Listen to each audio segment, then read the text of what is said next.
Hello everyone! Nandito po tayo ngayon sa onion farm ni Albert de la Cruz ng Barangay Pesa, Bungaba, Nueva Ecija. Bali, nagpa-harvest siya ng white onion. Ang variety po ng kanyang sibuyas, Taki seed. Ayan. Pakita po natin yung laman. Ito yung pinaka-good. Tapos ito po yung reject. Nakahiwalay na kasi free para pag sinaki ng nagupit, mas mabilis na lang yung magiging process. Tapos ito yung mga gugupitin nila. Ayan po. Ayan. Gagawin tayo sa gawing hulo. Andito yung mga nag-harvest. Bali, ang presyo po ng sibuyas nila na i-deal ng 70. Sabi ng may-ari ng sibuyas. Ayan po. Ito yung good. Mamaya ilalagay na nila sa red bag. Lalapit tayo dito sa nagugupit.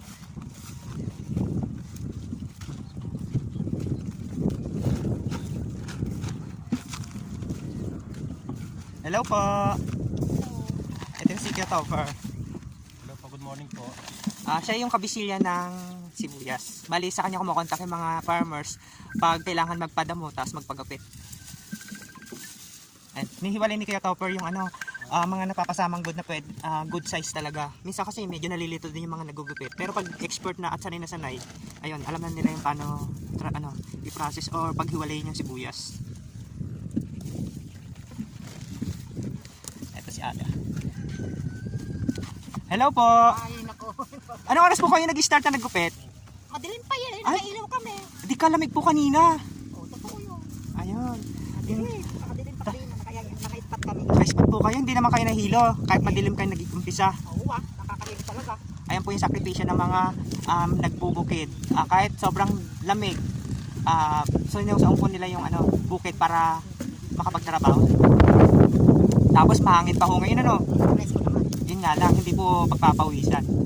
Parang nasa aircon lang ngayon dito sa Bungabon kasi siya, malamig yung temperatura. Napakalapit kayo na. Naglaga nga rin ako ng sweater ko. Dahil sweater ko kanina. Ayun. Ay, mamaya pa lang po kayo maglalagay sa red bag. Si Alate. Ay, wala pa. Medyo pinapa-dry pa nila yung skin. Para papakita po natin yung area. Ayan paikot. Medyo hindi pa ho kasi nagugupit yung iba. Ganyang kalawang ang kanilang onion farm. Shorty po yung may-ari.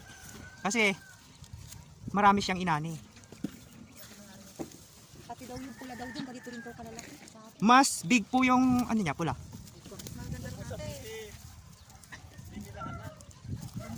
Talagang ganun ang buhay. Sa kanila na itapat. Ano po mother? Oo, totoo yun. Eh po, di ba?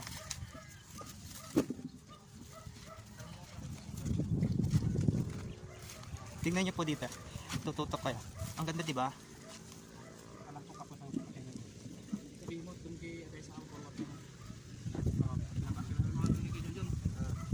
Ayan, dyan yung kaganda.